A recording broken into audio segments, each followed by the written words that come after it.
हे प्रभु, हे परमपिता परमात्मा, हे करुणानिधान दया निधान, सब पर दया बरसाने वाले, हे मेरे ईश्वर, हे मेरे राम, प्रेम से कहिए जय श्री राम।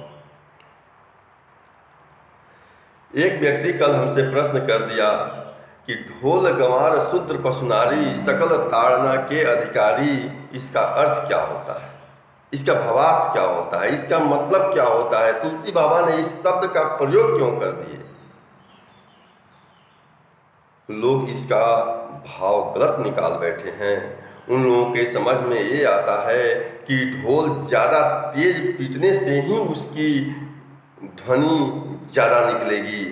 अगर आप ढोल को ज़्यादा तेज पीटिएगा तो आपके कान के पर्दे फट जाएंगे, चादर फट जाएंगे। गंवार व्यक्ति को समझाने की आवश्यकता है, विशेष समझाने की आवश्यकता है। अगर वह नहीं समझ में आता है उसको, तो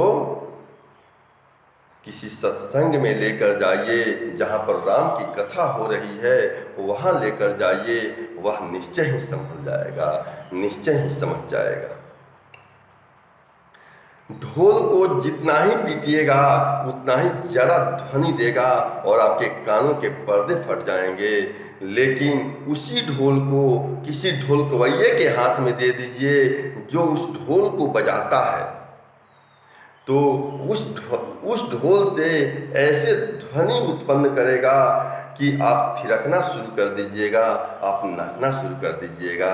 इस प्रकार आप किसी भी औरत को कभी भी भूल कर भी उस पर हाथ नहीं उठाइए। उसको प्रेम से समझाइए, बुझाइए और जिस भाव में वह समझना चाहती है उस भाव से समझाइए। अगर उसके बावजूद भी अगर वह आपके बातों को नहीं समझती है तो आप उसको किसी भी राम कथा हो रही हो, प्रभु की कथा हो रही हो, वहाँ उसको लेकर जाइए, वह निश्चय ही समझ जाएगी, इसमें कोई संदेह नहीं है।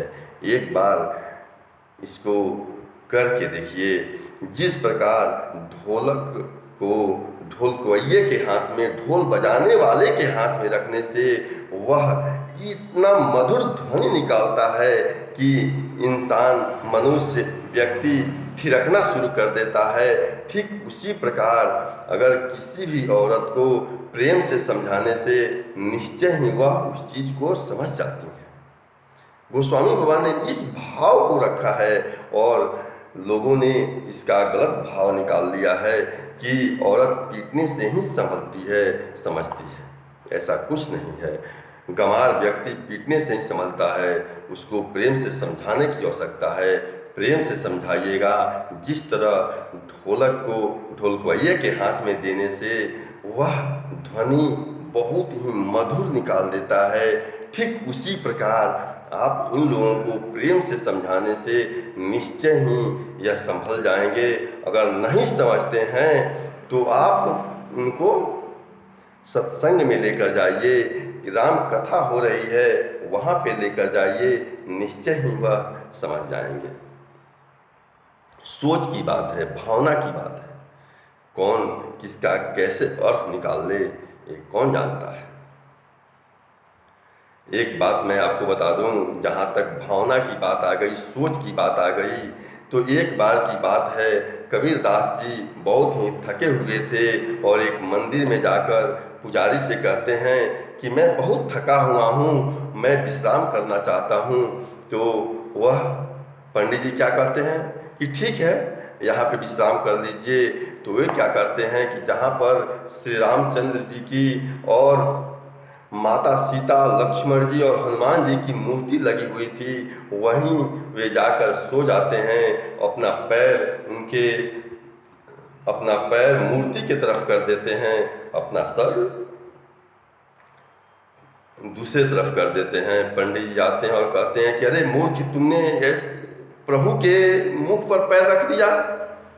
तो क्या कहते हैं पंडित जी कि ठीक है, मैंने मुंह पर पैर रख दिया तो आप मेरे पैर को उठाकर दूसरे तरफ कर दीजिए।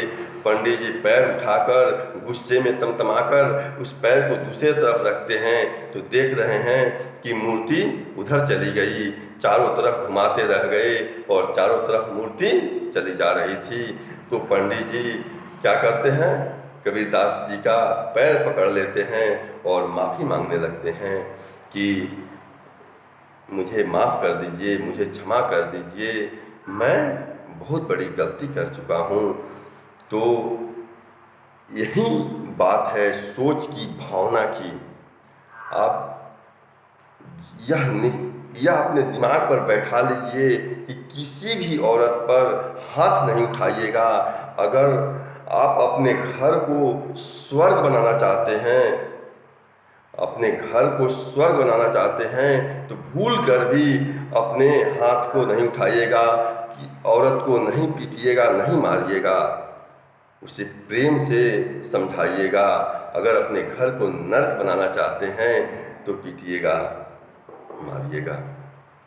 अगर वह बातों से नहीं समझती है तो उसको सत्संग में लेकर जाइए, जहाँ पर राम कथा हो रही हो वहाँ लेकर जाइए, वह निश्चय ही गलत कामों को छोड़ देंगी।